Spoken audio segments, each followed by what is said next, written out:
Hello and welcome along. So this time we're going to look at the World Eaters before Angron. I did a video previously about the Dark Angels before they met the Lion, so I thought I would follow that up with a video about the World Eaters before they met Angron. So I think in many ways the World Eaters had the worst deal when it came to which Primarch they got, and I think a lot of people, rightly so, will say Angron ruined the World Eaters because of the way he treated them, the way he led them, and the way that he forced them not to get the butcher's nails, which led them all to be, borderline lunatics at all moments. So what I thought we'd do is go back to the founding of the Legion during the Unification Wars on Terra and look at how they developed and progressed before they were reunited with their Primarch, and what were they like then? What were the character of the Legion, and how much of an influence did Angron rejoining them have on the Legion we've come to know? So before the World Eaters were known as the World Eaters, which is a name that Angron gave them, they were the War Hounds. Now the War Hounds is the name that the Emperor originally gave them, along with their banner of the Red Hound, and that was during the war to unify Terra.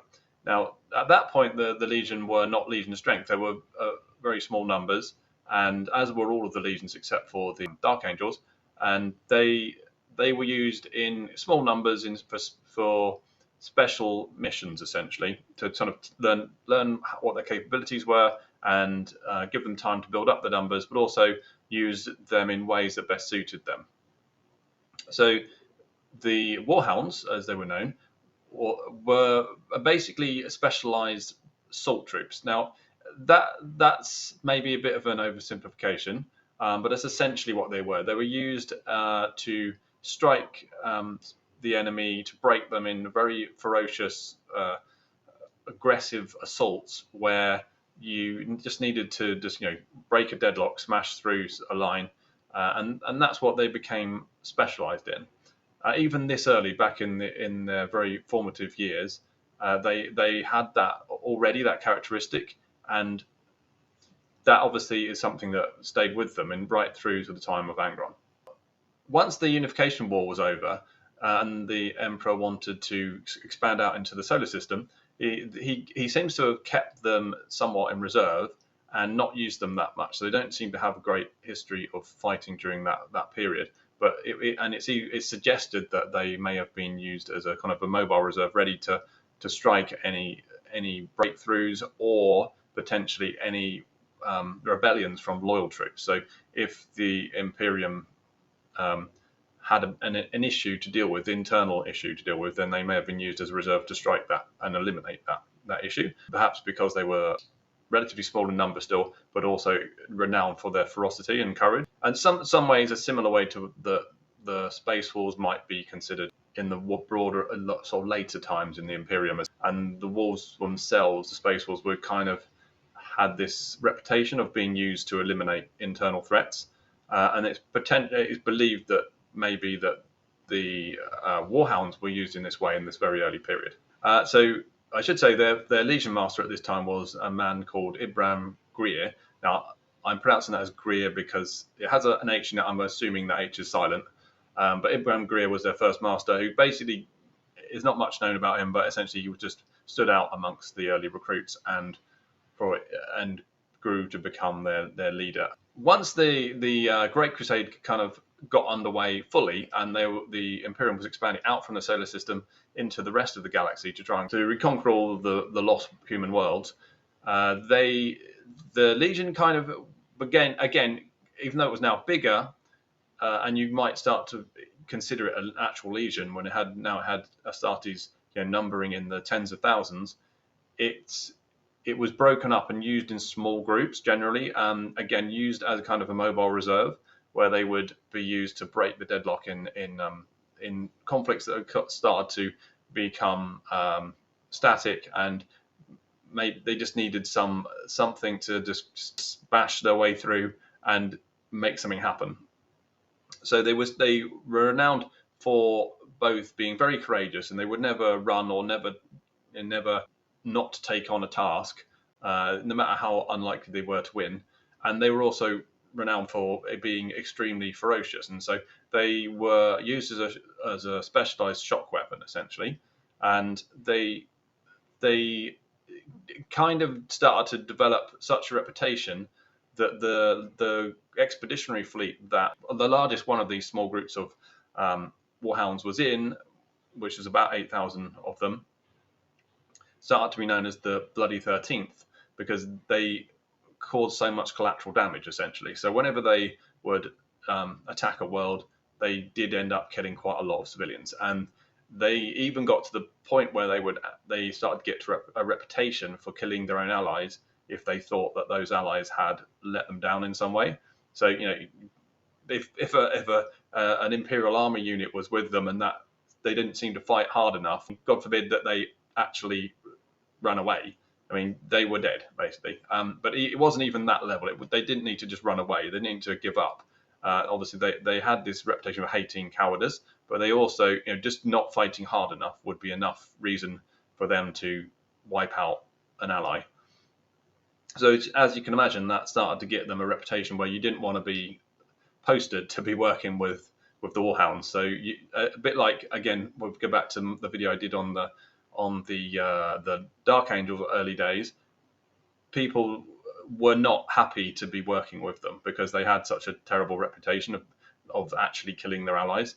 And now the World Eaters did it for different reasons to the Dark Angels. So the Dark Angels did it to cover up things, whereas the World Eaters did it because they just thought, well, you've let us down, you're pathetic, so you may as well die.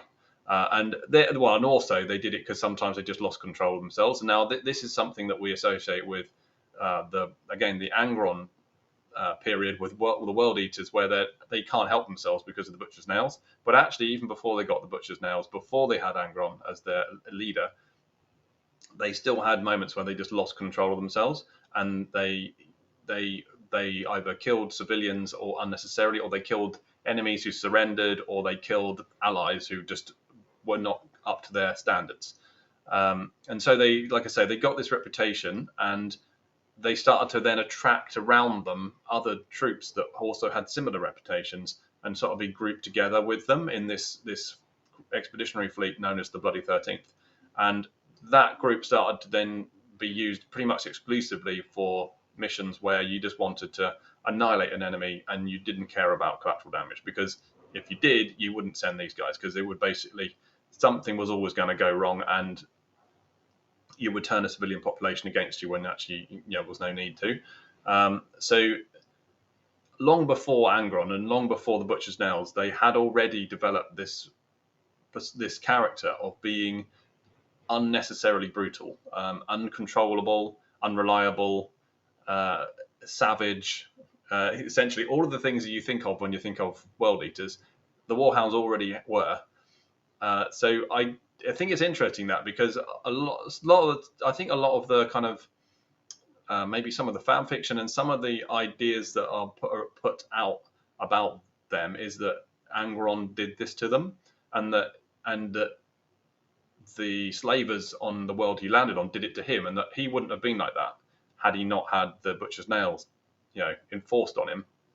And then his legion wouldn't be like that if he wasn't forced on them, and that he didn't force the Butcher's Nails on them. But actually, it seems like it's something, this kind of character flaw, if you want to see it that way, is deep within them and within him, obviously, because it's his gene seed that they come from, and that seems to be why they are the way they are. There are also hints that the early recruits were selected for extra aggression, essentially.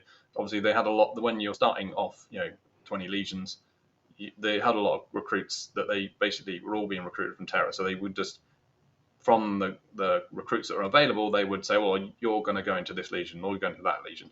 And it's believed that maybe that the recruits selected for going into the Warhounds were the more aggressive ones. That's a possibility, but it's also, we know how much influence a Primarch's gene seed has on the Astartes created from it. So it seems like that is a very deep part of Angron, and that he's not just the product of the Butcher's Nails, and not just a product of his terrible upbringing as a child gladiator who had to fight for his survival all the time. That just sort of magnified this deep underlying savagery that he had, and that is deliberate essentially by the Emperor. So the Emperor created him to be more aggressive, more savage than the other Primarchs, and that's because it's a useful tool to have. To have, and he used these War Hounds. He's very happy with these War Hounds in the Unification Wars and the conquest of the Solar System and the early Crusade. They weren't doing things that he was constantly having to think, oh, not again, you've gone and done something I didn't want you to do. No, he wanted them to be like this, and they just did that job. They were very good at it, and sometimes, sometimes he needed someone to just go and annihilate an enemy. And, sometimes it's good to have a force that has a reputation that you only have to threaten that you might let them loose on an enemy, and that enemy gives in without even having to fight them. This is something that the Night Lords, of course, were famous for. Again, did it in a different way, but they were so terrifying that you just didn't want to face them. So if the thought of them attacking your world was so terrifying that you would just give up. And that worked quite well with humans, particularly the Night Lords, because their terror tactics work particularly well with humans. Probably doesn't work as well on something like orcs. So definitely, the Emperor created Angron the way he was, and although he didn't anticipate the butcher's nails being put onto him, and that making him just a little bit too uncontrollable, even for the Emperor's liking, he still wanted a legion based around Angron's actual original personality, which would have been quite an aggressive, savage, borderline uncontrollable personality. Probably something more like Leman Russ and the Space Wolves is what they were probably more like, and what the Emperor's intention for them to be like. But then with the Butcher's Nails, that pushed them across the line a bit, maybe a little bit too far. And now, he still made good use of them in the Great Crusade, because that's the way the Emperor is. He found a use for them, and even when they were a little bit too savage and uncontrollable, even for him, he still put them to good use. So what were the World Eaters like before they were World Eaters? When they were War Hounds? Well, not too dissimilar to the actual World Eaters. Just slightly more controllable, slightly more predictable, and maybe slightly more useful. So let me know what you think. Do you think Angron ruined the World Eaters, or did he just maybe push them across a line they're already pretty close to? And if Angron had not had the Butcher's Nails implanted into him, would the Legion have gone on to be as ridiculously savage as it did become? Would Angron have essentially gone down that path anyway? Because it seems like his personality was actually prone to be that way. Would he have even fallen to chaos? Probably, I think. It just maybe would have taken him a little bit longer. But there you go. That's my thoughts. Thanks for all the previous comments, likes, and shares. Really close to the 100 subscribers. Maybe this video will push us over that.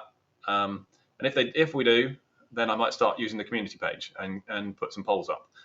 Let's see. Thanks for watching, and I'll see you next time.